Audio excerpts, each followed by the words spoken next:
बरे-सगीर की तारीख पर नजर दौड़ाई जाए तो मालूम होता है कि इस खित्ते पर हुक्मरानी करते हर हुक्मरान की कोशिश रही कि किसी तरह पंजाब इसके कब्जे में आ जाए और इसके इक्तदार की बुनियादें मजबूत हो जाएं। इसी जुस्तजू में मरकज से हुक्मरानी करने वालों ने कभी तो अपना मरकज ही पंजाब मुंतकिल करने की ठानी, या फिर कम अज कम अपने इंतजामी, फौजी और सियासी तौर पर मजबूत शख्स को इसका सरबराह तैनात किया। बरे-सगीर का बंटवारा हो गया जो दरअसल बंगाल और पंजाब का बंटवारा था। सियासी हकीकतें बदल गईं, लेकिन पाकिस्तान की निजामत और सियासत में पंजाब की अहमियत में रत्ती भर फर्क ना पड़ा। पंजाब ने फौजी हुक्मरानी में तगड़े गवर्नर्स और एडमिनिस्ट्रेटर्स देखे, साथ ही तगड़े वजीर आला भी। जमहूरी हुकूमतों का जोर भी पंजाब पर रहा कि भुट्टो साहब की सियासत हो या मोहतरमा बेनजीर की, लाहौर ने ही इन्हें इक्तदार के मुंह जोर घोड़े पर विराजमान कराने की करिश्मा साजी में मदद दी। फिर नून लीग रही तो यही पंजाब था जिसने 2008 के बाद शहबाज शरीफ की कारकर्दगी देखकर अगले इंतखाबात में वफाक में भी हुकूमत नून लीग को मिलने में किरदार अदा किया। लेकिन फिर तहरीक इंसाफ आ गई।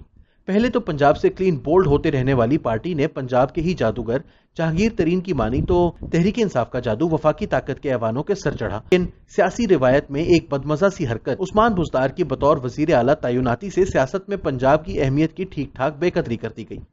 जिस दिन बुज़दार ने हलफ लिया, तहरीक इंसाफ के इशारों पर चलने वाले मीडिया ने इस अमल को इनकलाब फ्रांस के मुशाबे करार दिया। तारीख अमेरिका से इसे जैक्सोनियन डेमोक्रेसी से मुतशाबे करार दिया।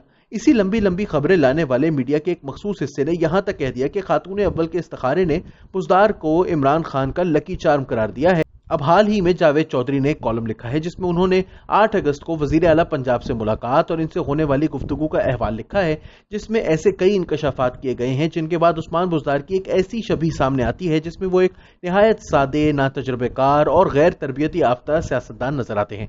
जावेद चौधरी ने वजीर आला पंजाब के टेक्नोलॉजी से नाबल्द होने का भी नक्शा इन्हीं की जबानी खींचा है, जबकि सियासी और खासतौर पर इंतजामी तौर पर फारिगुल बाल होने की तस्दीक भी बुज़दार साहब के अपने मुंह से ही करवाई गई है। जावेद चौधरी के मुताबिक उन्होंने पूछा कि क्या आप इमरान खान को जानते थे, तो वो बोले मेरी एमपीए बनने या वजीर आला नामजद होने तक खान साहब से कोई मुलाकात नहीं थी। मुझे एक मेरे दोस्त ने कहा मैं तुम्हें लेने आया हूँ, हमने बनी गाला जाना है, मैं इसके साथ आ गया। मैंने उन्हें रोक कर कहा और आपके इस दोस्त का नाम जमील गुज्जर था? वो हंसकर बोले हाँ ये भी थे और भी थे। वहां मेरी खान साहब से पहली मुलाकात हुई। जहांगीर तरीन से दूसरी मुलाकात थी, लेकिन उन्होंने मुझे पहचाना तक नहीं। मैं पार्टी के किसी भी शख्स को नहीं जानता था। मैंने पूछा आप पर एतराज किया जाता है, आपको कोई इंतजामी तजर्बा नहीं, लेकिन 12 करोड़ लोगों का सूबा उठाकर आपकी झोली में डाल दिया गया। वो हंसकर बोले ये बात दुरुस्त है, मैं जिंदगी में पहली बार एमपीए बना और उसके साथ ही वजीर आला बन गया। मैंने पहले दिन ही अपने स्टाफ को कह दिया था कि मुझे इंतजामी अमूर का कोई तजर्बा नहीं। आप बस ये समझें कि एक शख्स डीजी खान से सीधा लाहौर आ गया और इसे रास्ते के किसी शहर, किसी सड़क का पता नहीं। लिहाजा मेरी आपसे बस ये दरख्वास्त है, आप सिर्फ और सिर्फ कानून के मुताबिक चलें। उस्मान बुज़दार के साथ मुलाकात में चंद दिलचस्प बातें भी हुई। मसलन बुज़दार साहब ने बताया कि मैंने जिंदगी में कभी कोका कोला और 7 अप नहीं पी, मैं फैंटा भी नहीं पी सकता, मैं सिर्फ शीज़ान पीता हूँ। मैं स्मार्टफोन इस्तेमाल नहीं कर सकता, मेरे पास आम सा फोन है, मैं इस पर भी सिर्फ फोन करता या सुनता हूँ। ज्यादा से ज्यादा व्हाट्सएप कर लेता हूँ। मैं फोन को ज्यादा नहीं छेड़ता क्योंकि मुझे खतरा होता है कि कहीं गलती से मेरा हाथ दाएं बाएं ना लग जाए और कोई ऐसी चीज ना खुल जाए जिसे मैं बंद ही ना कर सकूं।